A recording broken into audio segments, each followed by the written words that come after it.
Alright, how's it going guys? Nick here, welcome back to Instinct RC. So, this is something a bit different. It's currently, let me check, I think it's around 9:30 and we're out here at Penfield Scale Speedway here in South Australia. So it's about, I don't know, half hour, 40 minutes north of Adelaide, and you may be able to see behind me down there if the camera focuses for a sec, if I get it to focus. So you can see they're currently grading the track, preparing for the mains. So today we have the sprint cars, the dirt modifieds and the little club sprints or something like that. Little boys. And I'll make sure I get my focus back. So yeah, they've got all that going at the moment. And yeah, this is something a bit different. So I was messaged by, Vic, one of the committee members, messaged me late December about coming up and seeing this track and doing some media coverage and I guess getting it on the map, because he's, more people have been seeing my videos recently, and I think that's really cool. And yeah, he really liked them, and yeah, was keen to have me come along and I guess give the club and the track a bit of exposure, because so a lot of us probably don't like to admit this, but RC is a niche hobby. So if you think of the world, like the wide world of RC, it's bashing, it's racing, it's drones, it's helicopters, planes, boats, cars, you name it. Then we have RC racing.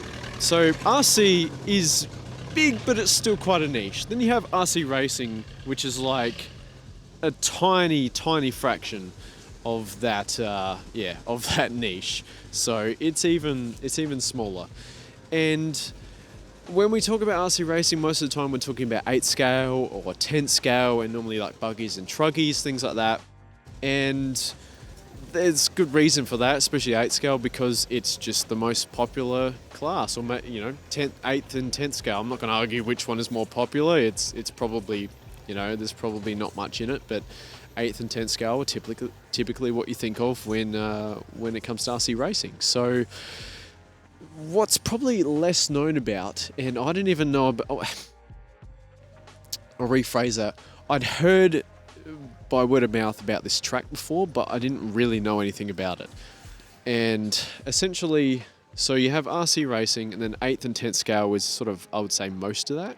And then you have 5th scale, which you probably would know as well. It's pretty big in Europe, and that's where they have like 5th scale buggies and trucks and stuff, and you get your Losi 5T and stuff, and you got 30 Degree North, MCD, Roven. There's a couple other brands in there, and yeah, so that's like a small portion of the RC racing scene. And then you've got quarter scale. So what we have here is Scale Speedway, and there's actually a variety of cars. It's actually varies from 1/6, which is the little club sport. I probably don't have the name right, but there'll be a video explaining the 3 different classes we have out today that'll be going up. But that's 1/6 scale, and then we actually have 1/5 scale Bajas running underneath a big body in the dirt modified, and then the speedway cars. So this is like full-size speedway shrunk down to quarter scale, and this is like as 1-to-1 as you can get in terms of reducing a scale of a car down and keeping everything as much the same as possible. So like, within spec, the motors, the chassis, the tires, the rules and the racing are pretty much 1-for-1. It's just on a smaller scale. I mean, obviously, there's certain things you can't get V8s and V6s in a small package for RC racing, but they try to replicate it with the small 2-stroke, 29cc or even 30 plus cc motors that they use. But yeah, so quarter scale is like a niche within a niche within a niche. And I actually was quite surprised to find out that quarter scale is actually quite it's actually quite comparable to fifth scale, at least here in Australia. In fact, in some cases, it actually is more popular. There's actually more clubs doing quarter scale speedway than there is doing fifth scale, and I was actually quite surprised about that. But yeah, so this is something a bit different. So yeah, I was asked to come out here and do the media coverage, and that's what you're going to be watching in this video and whatever other videos I make. I'll be posting all the A-mains and not really a track walk necessarily, but maybe an explanation of the surface, because the dirt and how they water it and how they prepare it like they are now. You can see the cars going around me. They've just graded the track and now they're rolling it. Yeah, they're just using their like standard, 4x4s. This is a Ute and that's a Prada or Land Cruiser, I think, and they're just using their wheels to roll it in. It actually does a really good job. But like the clay and sand mix in content in the dirt is really crucial, and yeah, it's an ever-changing track. It's pretty cool, but yeah, this was. What's that? No, you're right, mate. I'm just up here talking to myself. Well, talking to you guys, I suppose. But yeah, I think this is a niche within a niche within a niche, like I said. And I actually am really glad I was given the opportunity. Thank you to Vic. Thank you to Reese and Travis and Vic, who I all met on the first day, and thank you to everyone else who I've met throughout today, and thank you to the club for giving me this opportunity to come out here and keep developing my media creation skills, videography skills, photography skills, and everything. I think I really appreciate the opportunity, and that's what I'm trying to do is bring more exposure to the hobby. I'm just gonna quickly make sure I'm still recording. All right, cool. That's my little Rode.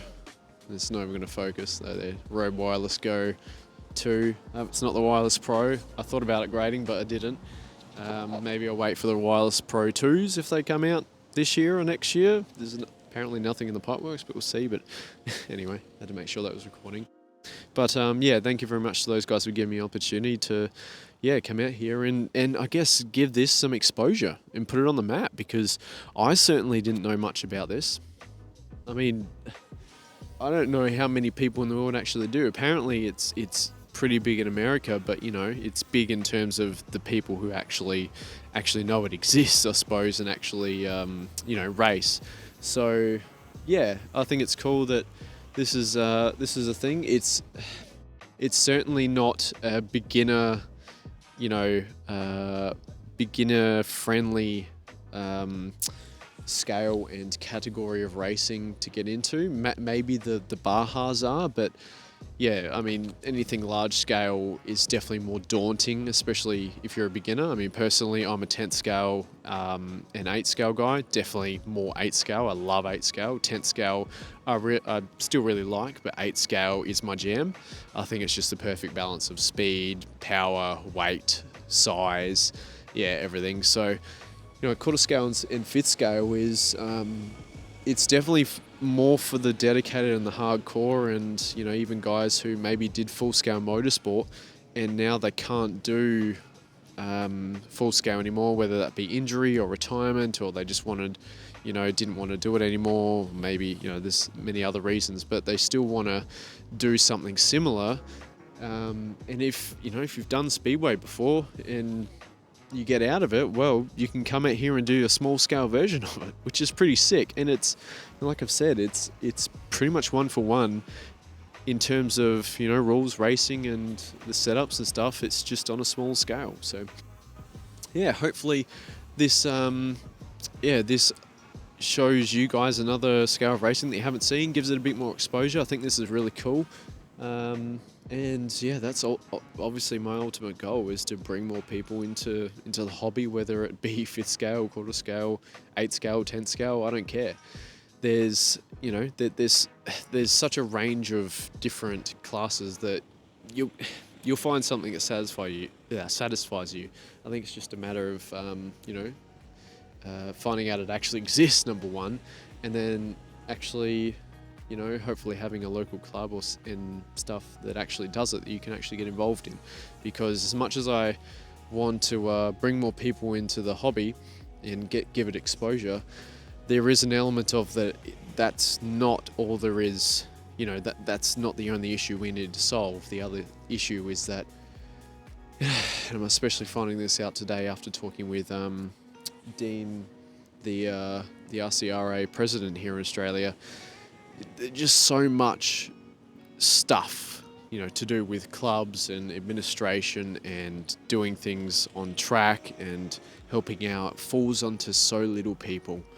And we need, like, if we bring more people in this hobby, we need more people to actually get involved and help as well. And, you know, that's the only way it's going to continue to be sustainable. But anyway, I think we're done rolling now, so I'm going to let you guys go. Thank you very much for watching. I'm not sure what video this will go in. This might be the start of one of my documentaries, vlogs, whatever I do, or it might just be a separate video, or it might be in front of one of the A-mains, I don't know. But either way, I thought I'd just record this while I have a bit of spare time. I'm sort of, you know, still getting over the sort of the stigma behind, you know, vlogging and recording to a camera with other people around. I'm still sort of getting over that, but yeah, thought I'd do this and see how it goes, and yeah, give you a bit of an update from the track. So yeah, thank you very much for watching, and I hope you enjoy the rest of the coverage, and I hope you enjoyed this video, and yeah, whatever other videos I make on this. And yeah, thank you to the club and the guys for letting me do this. Let's go racing. I gotta switch lenses and do things, so yeah. Alright, thanks guys, cheers.